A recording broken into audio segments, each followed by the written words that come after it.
am President and Chief Executive Officer here at San Diego Zoo Global, and I welcome all of you here today. This is a special ceremony for me, in part because it is my first one here. I'm honored to be here. It's a special day for a number of reasons. Haka Mimuutem Awa. That is hello and welcome to the traditional custodians of the land on which we stand today. And we recognize their continuing connection to the land, water, and community. I pay respect to the San Pasquale Band, to the Kumeyaay elders past, present, and emerging. I would like to recognize the local representatives of San Diego government who are joining us today. And I'd like to take this opportunity to say haka haka to Elder James Quisquis, who represents San Pasquale. And Gingori to community leader Rory O'Connor of the Yugubeh Nation of Australia, alongside their community members who join us in celebration today. We work with an international community to provide sanctuary to endangered species from all over the world. Today, we are here to celebrate two new additions to the San Diego Zoo Safari Park. We received 2 platypuses in late October, and they're thriving here.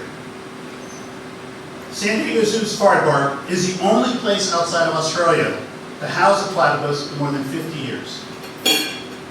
We are fully aware of the tremendous honor that we've been bestowed to care for and share these unique animals with our guests who come through here every day. Millions of people will see the platypus here at San Diego Zoo Safari Park.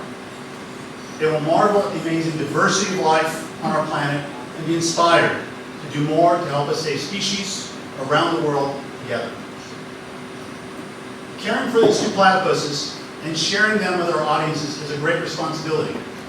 A responsibility that we take on with every species we pledge to care for and conserve. Now I would like to welcome Elder James Quisquis, who represents the San Pasquale Band, to the podium.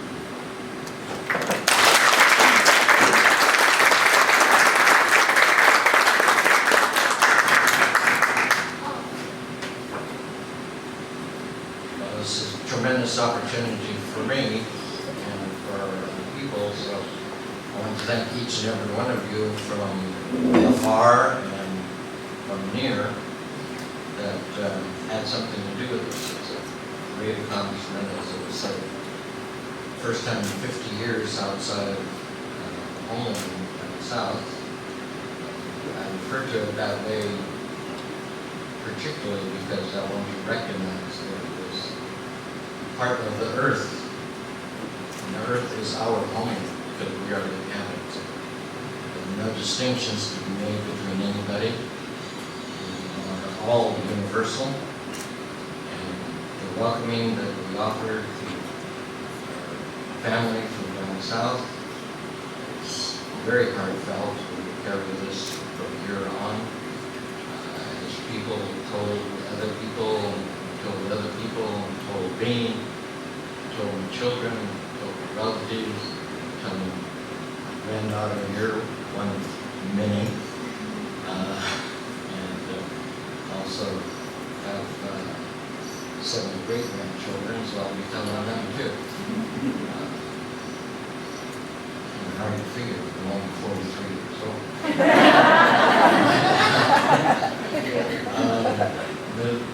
It is a good time. We had a great time last night. All the levity is for a purpose. It's to raise our hearts up and to recognize that we do have a connection to each other. We are a lot of creations. There's no distinction, as you notice, and I won't risk of pointing out the people that have hair, less hair, more hair. It's just very difficult to put into words. The words that I could express would be almost meaningless. The emotion of it, the welcoming, this land here, which we call our original home, welcoming our families from our extended family. A lot of misconceptions. I could take a lot of time, as I'm sure the relatives from the South will explain a lot of things if we have the time. Some people refer to, I think a lot of this comes perhaps from movies, television, or things like that. Talk about war paint. Oh, yeah, war paint. No, it's paint. It's not war paint, it's paint. It's very significant. There's a very, very deep spiritual meaning.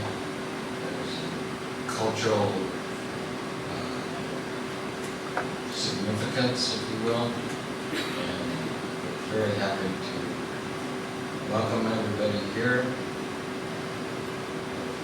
allowing us to participate in this. Something that really, for years and years to come, seems like 100 years is a long time, but then, now, being 39,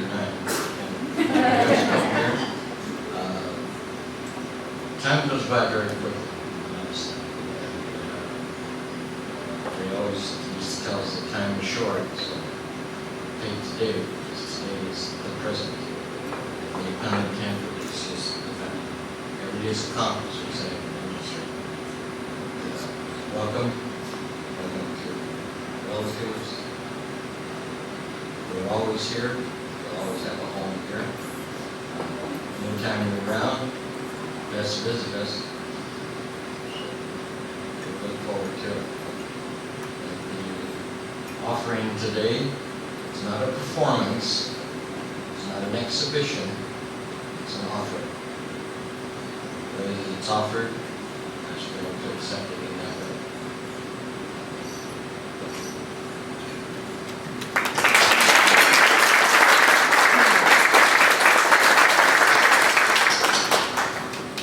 Thank you. I would now like to welcome the community leader, Rory O'Connor, of the Unveiled Nation of Australia, to the podium.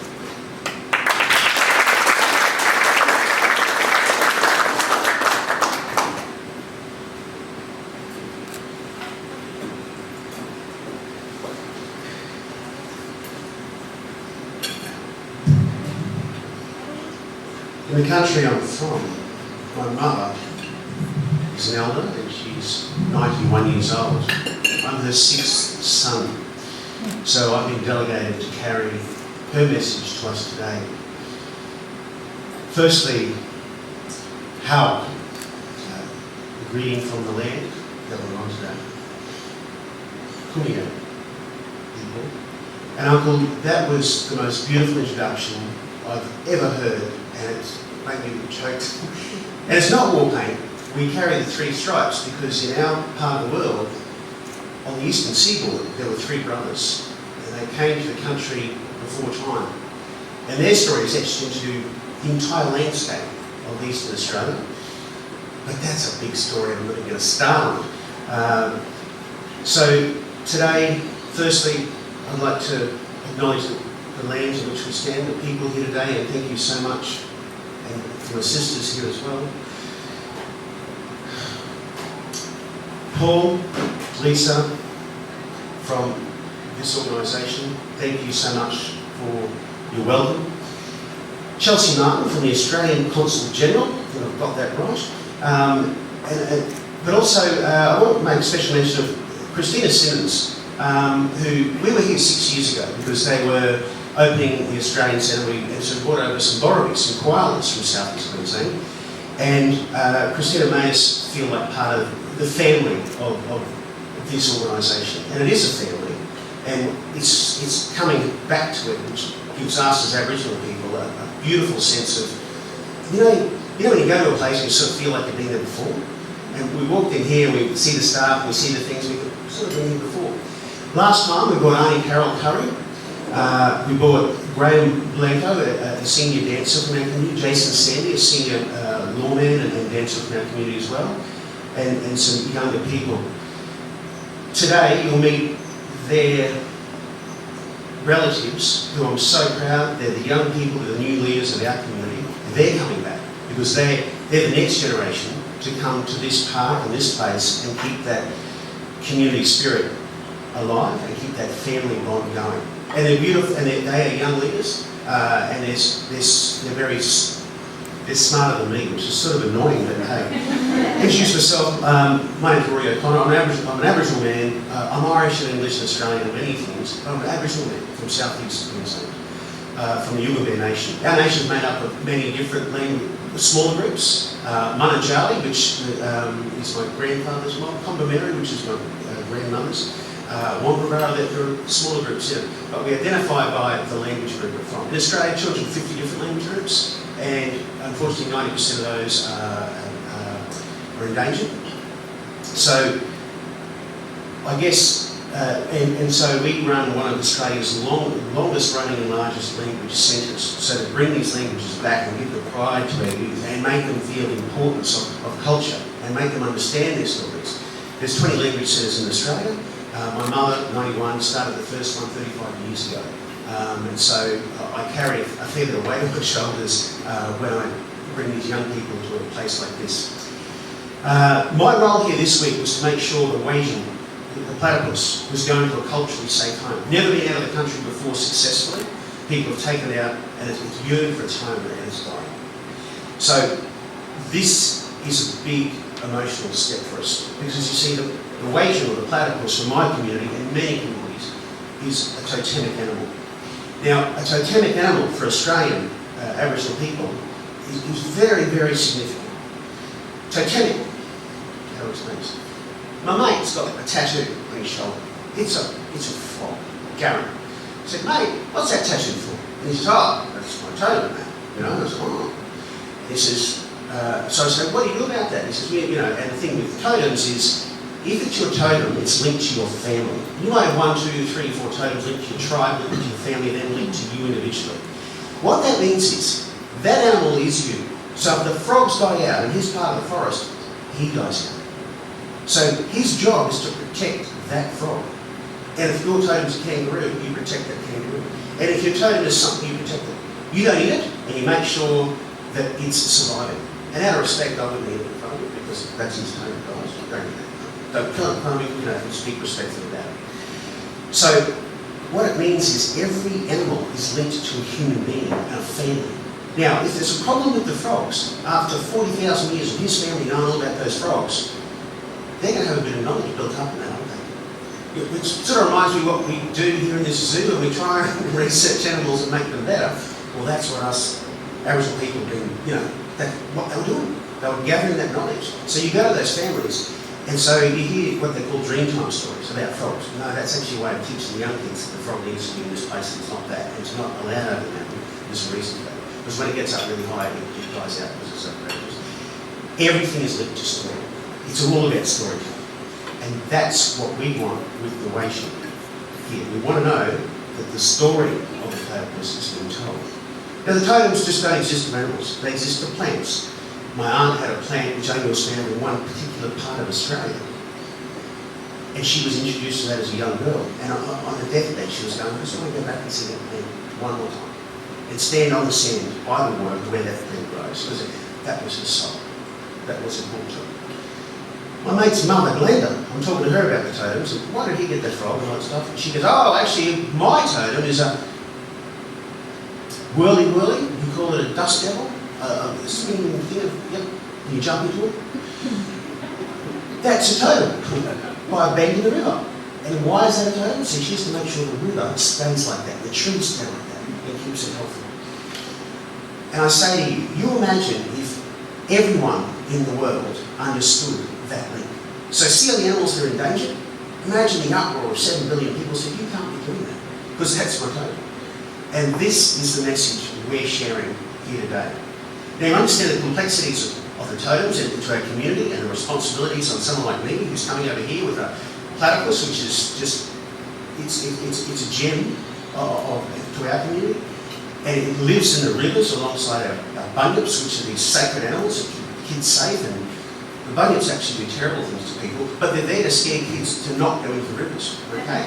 So we talk about them, and you know, my mother would go, shh, when we were walking by a river, shh, what? Could be a bunyip. Well, there was a bunyip, she knew about it.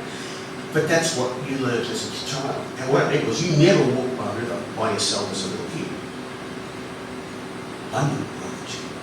And what it meant was you respected those places. You respected all the things you were told as a young person, and it kept you safe. Because you're in a loving, loving community. So I have to go home and talk to not my community, but as an Aboriginal guy, every person who's older than me in Australia thinks they're my boss. And the old ladies go, hey boy, what's that thing you're doing over there with that platypus thing? And I have to explain to them. Did I really leave it in safe hands as an Aboriginal person? And you can have the zoologists and everyone else go blah, blah, blah, blah, blah, and isn't that great? But I have to stand in front of community, and that's really difficult. So what I'm going to do when I go home? Well, I'm going to say I'm going to go home with my head held high. I've had the privilege of spending the last 24 hours with Lisa and Paul and their team.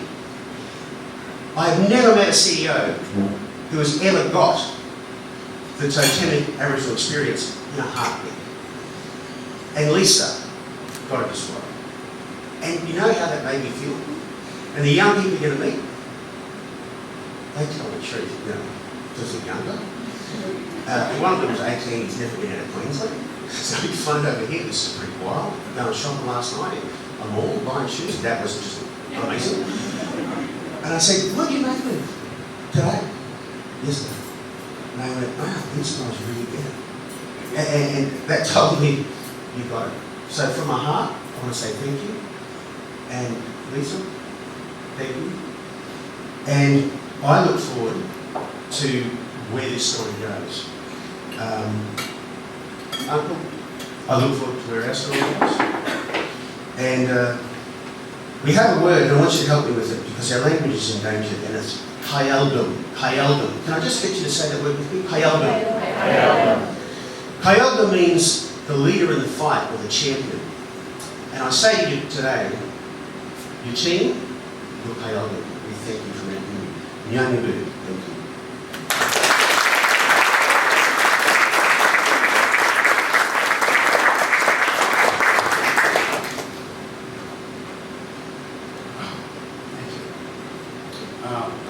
We are also joined today, as Rory mentioned, Chelsea Martin is here, Consul General of the Australian Consulate here, who has a few words to share with us.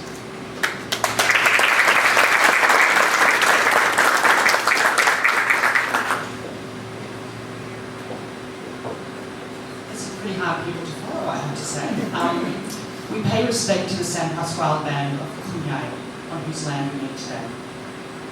We acknowledge the representative of the Yungamber Nation and clans of southeast Queensland and their elders past, present and emerging.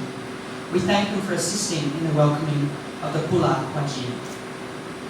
It's an incredible tradition we now have in Australia, and it warms my heart every time I'm home when we do have an acknowledgement of country.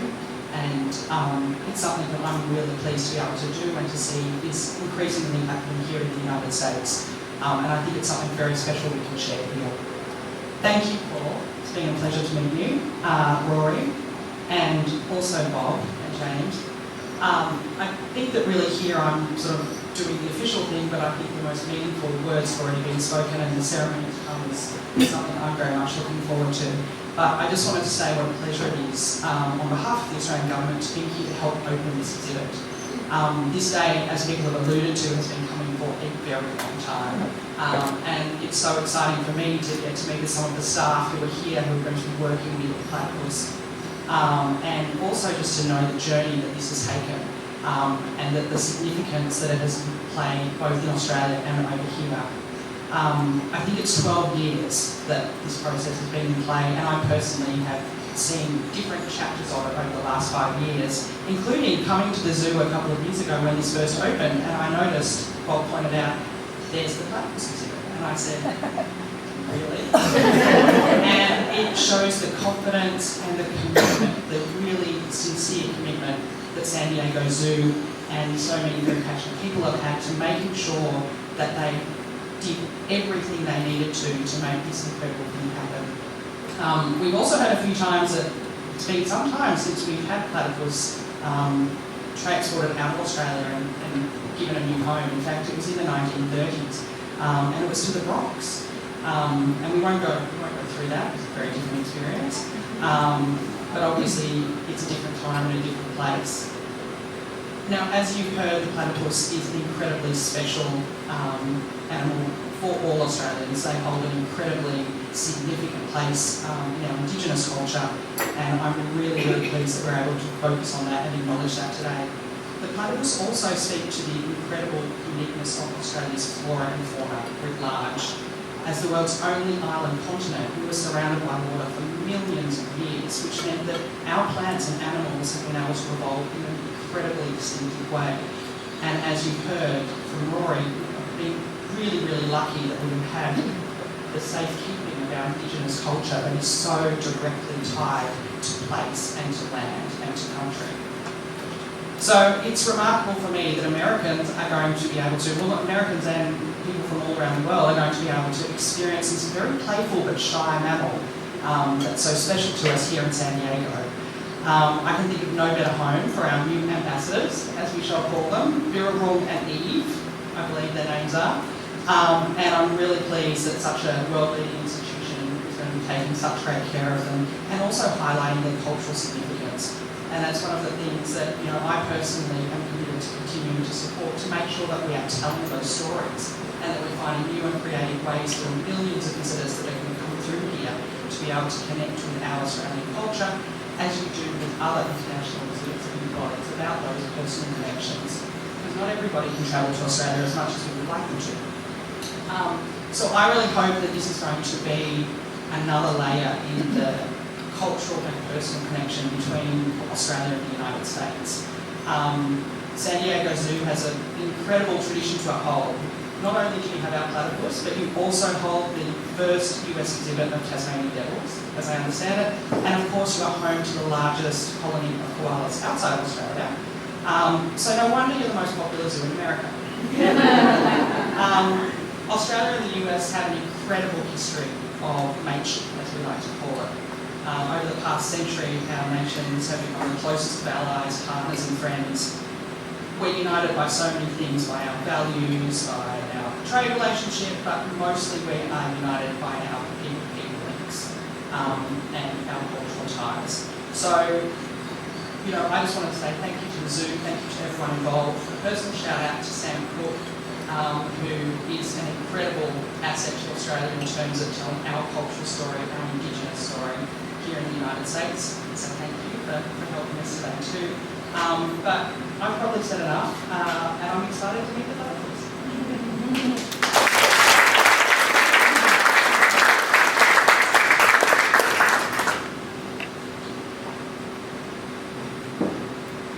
Thank you. We appreciate the honor that has been shown to us with this partnership. And I hope you all feel today the depth and the importance of that partnership. I would like to invite the representatives of the Yucca community who are here today to conduct a special ceremony and dance.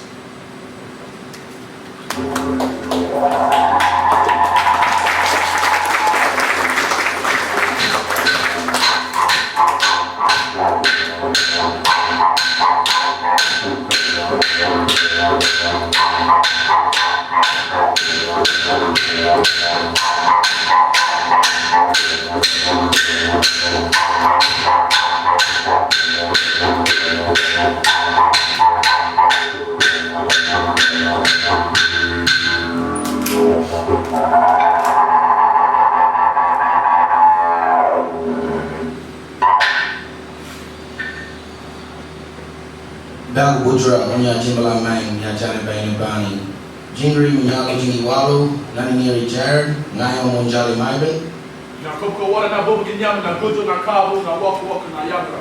Manzai Davis, I'm from the Coco Nation and the Yagra Nation as well. Jingri, Minyako Jingi Walu Nani Niri Stacy Malanjali.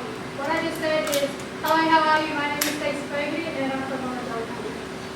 And so what I've just said is good morning, my friends and family. Thank you for having us here.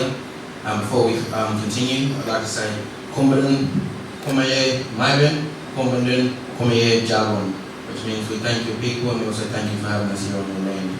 This first dance we'll do is a welcome dance. We call it Walu. It's about bringing us all together and you being welcome in our campsite. I know this is in our area, so this year is more of a thanks for allowing us to come here to your area.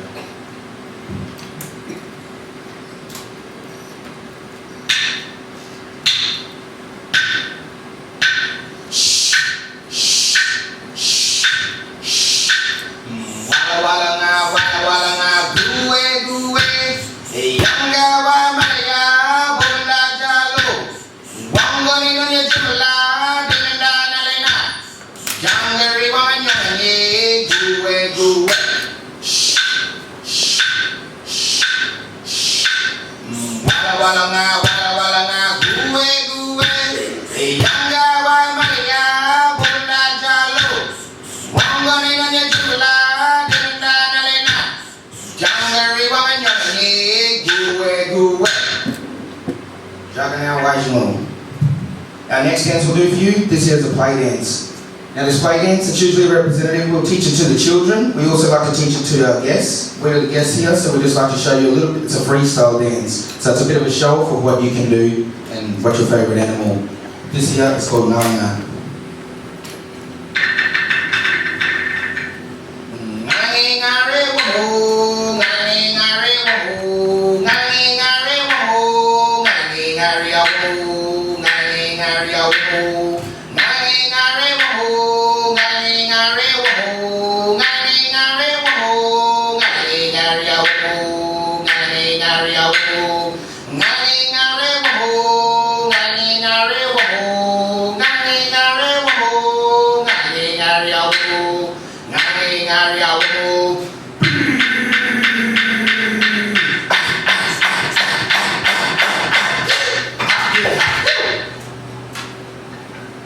Thank you very much, ladies and gentlemen. That's the end of our show.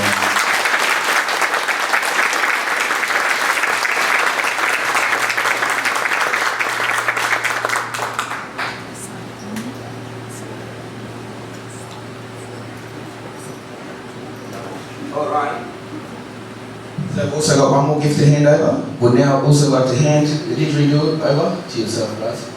Thank you very much.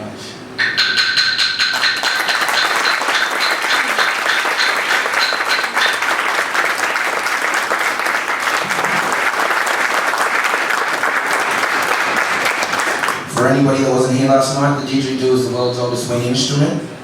Where we come from, it's played by the males. So I'd like to hand this to you. Thank you very much for allowing us to come over here today and last night. Thank you very much.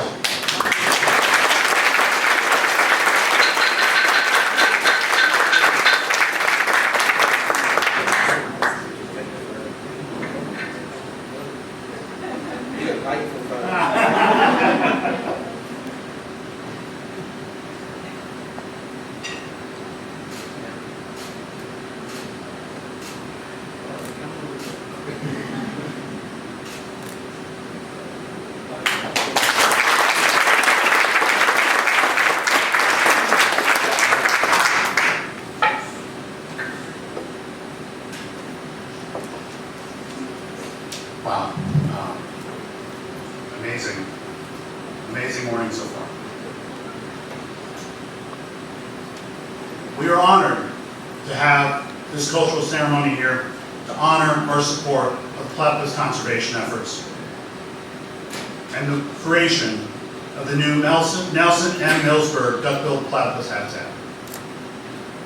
A habitat like this is an amazing combination of artistry and engineering and represents a commitment to extraordinary animal care and welfare and education to inspire audiences around the world.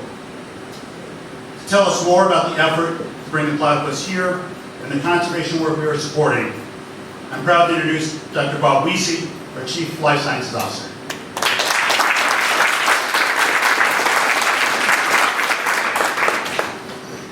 Good morning. Chelsea, you only had to follow talks. I had to follow. That was quite incredible. Thank you very much for sharing that with us. As you can see, the platypus historically has played a very important part in the culture of the Australian peoples. The platypus, with its unique biology, its web feet, its duck bill, has also captured the attention of many here in the United States and throughout North America. And we know that our audiences will be thrilled to see them when they come to the safari park here. We know from our data that when people have a chance to see an animal, get up close to an animal, they get a new respect for that animal and caring for that animal. And that's what our role here is at San Diego Zoo, Global and at the Safari Park, to make that change in people so they care about all the species, but specifically in this case about the platypus and the Australian species. And the platypus needs human stewardship at this point and our attention. Like many species around the globe, the indications are that platypus are declining in the wild due to loss of habitat, pollutants, and many other factors. The platypus is largely an aquatic species and depends on the freshwater rivers of Australia. The health of these waterways, therefore, is key to their continued survival. To help us understand what is happening with the platypus, San Diego Zoo Global, as part of this exhibit, is funding a first ever range-wide survey of the platypus with our colleagues at University of Melbourne and CESAR, which is an environmental company associated with the University of Melbourne. We are searching using environmental DNA, using very new technologies that are only now being used in the field to find where they are throughout Victoria and New South Wales. That will give us our first chance to really know where they are compared to where they have been found historically. So we're looking forward to that data coming in. So we'll really have an idea of where they are. Then we can start the next steps of how to protect them, how to increase their habitat, and hopefully increase their numbers. The ongoing study began over 2 years ago, so we're just starting to get data back in and evaluating how human activity is affecting the species. So we'll have more to come on that as the data come in and as we move forward. But again, thank you all for being here. Thank you for your support. It's only through your support that we can help the platypus and so many other species, and with our great friends from Australia. Thank you.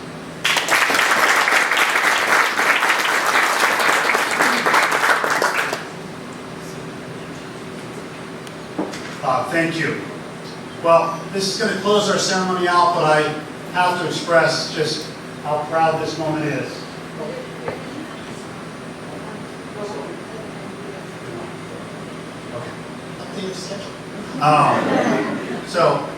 This is an incredible moment for all of us, and certainly for me as this being my first opening, to have it be at such a powerful cross-section of culture and peoples and wildlife is overwhelming to me. I hope it is to all of you. So with that, thank you all for attending, and we'll have our friends guide us down to the platypus.